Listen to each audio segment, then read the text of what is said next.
kind of come back into this loophole of just loving the foods too much, becoming this creative genius with all the taste and the textures and stuff like that, and just finding a lot of sense gratification from the food.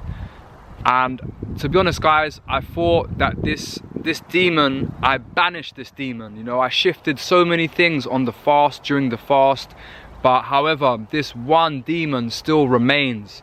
And this is what I wanted to say during, you know, these 14 days, is that demon is still there. And I realized that I do have a problem with just going too crazy with the eating, man. Going too crazy, even though I know I'm full, I will still have more because I'm trying to gain more pleasure from the foods. And that's kind of wrong, because that's kind of like self-harm and self-sabotage to the body, you know. When the consciously overeating, okay guys, some of you will be like, wow, you're eating too much salad, you're eating too much bananas. But guys, like, for me, that's the same as you sitting there on the sofa eating like too much pizza, because it's all about where you are at the stage of your conscious evolution. And for me, my awareness is there. You know, ignorance is bliss. So if you're not aware of certain things, like the right food you should be eating, that's okay. But me, I'm aware that, okay, I should be having these sort of foods, this is what my body wants. So for me, overeating is the same as, you know, someone overeating on you know, binging on cheeseburgers and pizzas. It's exactly the same thing in my eyes. So but I did have a lot of compassion for myself, because like I said, I thought I eradicated that demon, and you know, that demon's still lurking.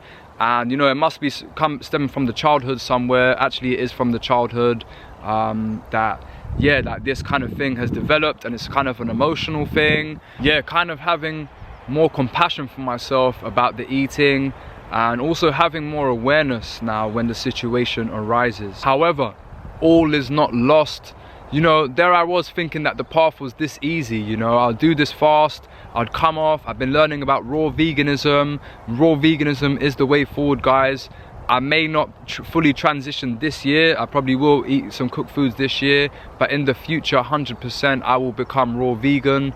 But more of that in the future anyway. I'll share with you my journey about that. So I started really researching about fats. So this heaviness that I was feeling, this clogging up of the digestion and my intestines that I was feeling, this backdate, this backlog of stuff, and I lost that mental clarity. Things slowed down so much just through consuming nuts, seeds, avocados and olives. So I went on YouTube and I started looking up about the high fat raw vegan diet. And all the raw vegans out there, you know, there's a massive community out there. All the raw vegans state that the guideline is to have 80, 10, 10. 80% carbs, 10% protein, 10% fats. But they all say that most raw vegans, when they transition over to being a raw vegan, it's natural for us to be drawn to the fats, because the fats give us that full feeling.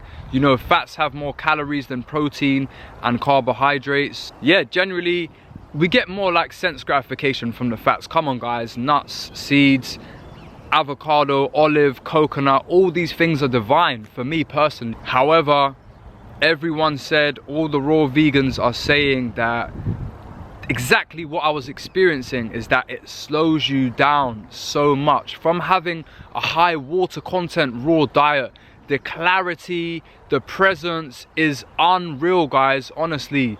And here I was, like, I went from like hero to zero, like quick. So my dreams were shattered. My dreams of becoming a raw vegan and indulging in infinite nuts and seeds and avocados and olives and coconuts had been shattered. And I learned that, yeah, the 80-10-10 ratio, you know, most of our diet needs to come from these high water content fruits and vegetables, you know. So yeah, I kind of been on a journey about learning about the raw vegan diet, and also how fats affect us and slow us down, and how we can be addicted to them also. So yeah, I was on my way to the gym and I was feeling so heavy, and I thought to myself, bro, yeah, so I knew if I was to just go back home and listen to my body, I would have just ended up just eating more and just doing what with all that energy, you know. So yeah, I forced my way to the gym. I went in there and I was like, you know what, I'm not gonna do the class, because the class it involves a lot of cardio and moving around. You know, you have to be really light for that. That's normally what I love, that's normally where I thrive. So instead, because I had this heaviness and this denseness, I went on a leg press machine where I could just, you know, kind of sit back, and I didn't need to engage my core too much. And you know, I just slowly but surely I started breathing, guys. You know, I'm really thrusting with my legs. And you know, I done about 5 sets on the leg press machine. Then I went over to the quad machine. I done 5 sets on that. Then on the hamstring machine, and then I went to the deadlift. I was not doing too heavy weights on the deadlift, but you know, I was, all of a sudden I had this strength, that masculine energy was flowing through me, that warrior energy that, you know, was tucked away for a while during the fast. You know, I was really in the feminine energy. As you can see from this video, I'm very much in my ego now, you know.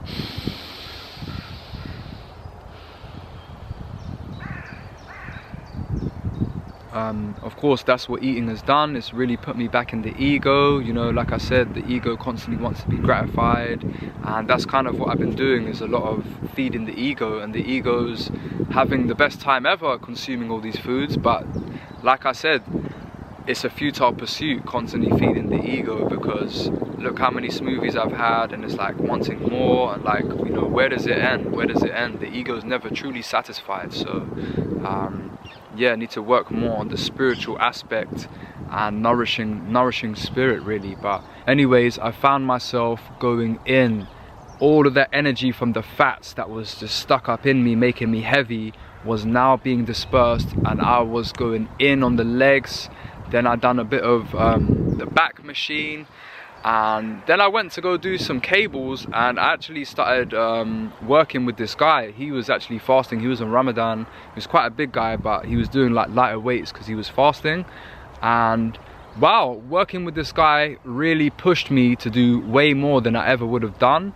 And yeah, we done like chest, you know, the cables like that. And then I also done some biceps with him as well. And wow, like literally, like, because my arms are like so skinny, and but I still have that muscle memory, you know. I still got that muscle memory. Man, look how skinny I am. But yo, when I was in the gym, wow, my arms went like triple the size, and it was really nice to see that the muscle and the strength, and to activate my physical. Because yeah, during the fast, guys, I've been working a lot with, you know, the spiritual aspect, the mental aspect, and you know, I was neglecting my physical health a little bit. You know, I could have been exercising, I could have been activating my physical a bit more, but it was what it was. I was still doing yoga and stuff like that. So yeah, that was Tuesday, and wow, yeah, the gym really made me feel good, and I come out of there, I was feeling alive. I took the train to this Bossman shop where I've been getting fruit from. And by the way, guys, I really have been tucking into, I'm not gonna say my new favorite fruit, because I don't want to disrespect mangoes like that, but custard apples, guys. Oh my days. Now, I've had 1 or 2 custard apples in my time, but it wasn't until I got in an Uber recently, and me and Bossman were talking about fruits, and we was talking about how we both love fruits. He was talking about the Pakistani mangoes, and he said to me, he's like, brother, custard apples. He was going on about custard apples so much, and I felt like that was a message that I really needed to receive. And yeah, like, they cost me like it's like £1.50 for like one like that.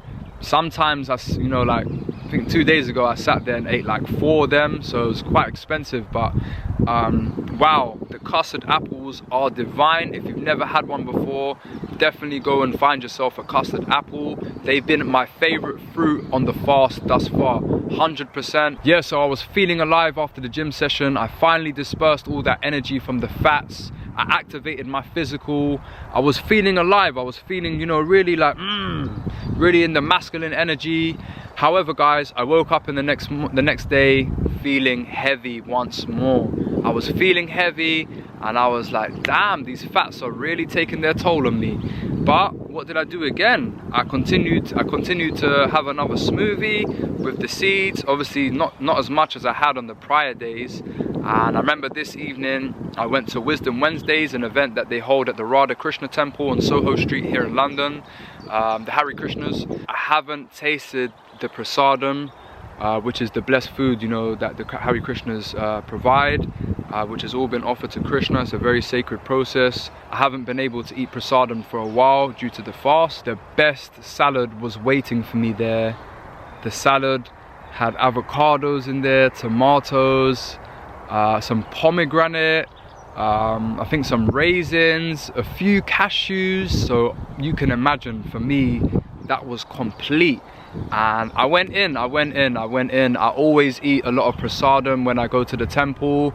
It's just, you know, one of them things, man, getting that blessed food. And yeah, I kind of ate a lot, but it powered me up and I had that spiritual goodness inside of me. And I left. I woke up the next day again, still feeling heavy, man, still feeling heavy from all the fats I've been consuming. And I was like, cool, I'm gonna go to the gym class. This was yesterday now. I was like, I'm gonna go to the gym class at 6 p.m. Of course, throughout the day, I've been kind of like just addicted to these fats. And that's something that I learned in the raw vegan community, that people say that they can become quite addictive, that the feeling of the fats and being full, the fullness that you receive of it. A lot of raw vegans, they only consume fats in the night time to kind of cool down the energy, because, you know, having a raw diet, you can be have a lot of air energy and be here, there, like the wind, you understand? So it's very, very grounding. The fats are very grounding. So I've been having them in the daytime. So yeah, I plan to go to the gym for 6 p.m. and again, I was like, I don't think I can go to this class, man. So I banged out the same thing, man. I've done some more legs, I've done some shoulders, I've done some triceps. And yeah, I was feeling good, I was feeling blessed. However, I knew, this was yesterday, I knew that today that I was gonna do an enema and I was gonna fast. Why was I doing an enema and why was I gonna fast after I'd just done a fast? Well, guys, through the journey with the fats that I've had and all the fats that I've been consuming and the heaviness that I've been facing, I knew that my digestive system had been a bit backdated and it was time to, you know, get back on top of it. So I had to go for the enema. And also, guys, remember, I'd been eating foods for 2 weeks now, so it was 2 weeks since I'd done the last enema. So I thought to myself, wow, this is definitely something I'm looking to incorporate as one of the practices. So I thought a 2-week mark was definitely a good spot. And definitely after the week, the 5 days, the 4 days of consuming nuts and the olives and the avocados, I definitely felt the difference through ingesting the fats, and the difference, you know, being full and being clogged up, the difference that it makes to our energy, our presence and our general clarity. So yeah, I woke up this morning, I done the enema, a coffee enema, 1.5 liters of coffee. I put 500 ml of aged urine in there. I also put some lemon in there, and yeah, the enema was cool. I held it in there all in all for about half an hour because it took me a while to actually get the fluids in. So yeah, I done the enema, I flushed myself out. I was very intrigued to see what came out. You know, I scooped my hand in there, no shame, no gloves. And yeah, I just kind of saw bits of food, guys. I didn't see, you know, I've got a whole gallery of the stuff that came out from me during the fast. All foreign substances, you know, questionable, unidentifiable substances. And what came out of me this morning was pretty much just like crap, like bits of food.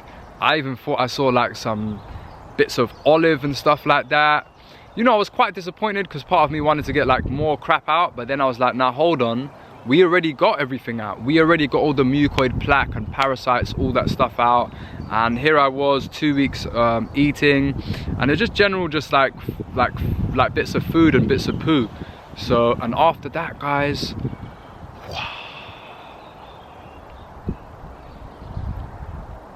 I felt amazing. That heaviness was gone. I felt amazing. That heaviness that I've been feeling all week wow guys, I felt just so still, so present.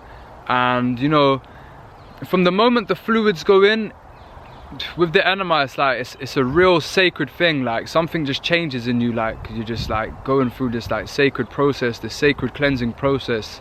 And you know,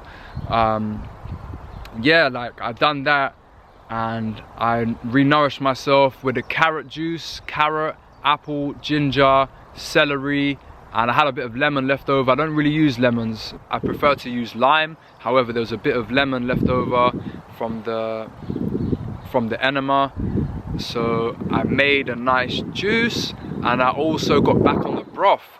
And guys, 2 weeks I've broken the fast and I haven't made not one juice and not one broth. So yeah, in hindsight, I should have continued doing that, getting my water content from that, because definitely the juices, you know, is a good way to get a lot of liquids in you that taste nice and are of course nutrient dense. And also the broth as well, the broth is so powerful guys. So yeah, day 14, I've got a lot of air energy due to cleansing myself out. Yeah, I'm a bit in the ego, but what can I say, it's a beautiful day out here, the sun's shining, I've cleansed myself. I'm on day 14 now, and day 54 I haven't eaten any cooked foods. 2 weeks now I've been on the raw vegan diet, and it's amazing. Yes, I went down a little rocky path this week about learning about fats, but hey, you have to learn the hard way. So now I'm gonna be trying to be more conscious about how much fats I'm consuming, because guys, of course I'm still gonna consume the fats. I've done a massive order of nuts and seeds, so it's like I'm like a kid in a candy store at the moment. I've just got all this goodness around me, and you know, it's quite difficult. And again, because I'm not doing much day to day, I've kind of just got that there waiting for me. So I'm just like wanting to create all these genius bits of art, and you know, and taste them and just experiment with the tastes and the textures and stuff like that. So yeah, day 14 I'm probably gonna go back, and I'm not gonna fast for the whole day today. I'm probably gonna have like a mango, maybe 2 mangoes later, because I kind of need to ground myself, because through doing this video, like I said, I've stepped into the ego a lot. I've got a lot of air energy, so I'm actually probably gonna have a mango right now when I go back. So but yeah, I'm gonna take it slow. I'm definitely gonna introduce enemas maybe every 2 weeks from this point. 100% enemas are gonna be a big part of my diet. And when am I going back to cook foods, guys? I don't know, not anytime soon. So yeah, I hope you enjoyed the video. It was kind of a long one, but I guess I had a lot to share. A lot has been happening to me in this 2 weeks, so I thought I'd share that with you. Again, doing a fast is easy, coming off the fast is difficult. So yeah, hope you enjoyed the video. I'm still doing one-to-one mentoring sessions via Instagram. If you want to send me a message on there, my Instagram is undeniable force. Hope you enjoyed the video, and I will see you soon. Peace.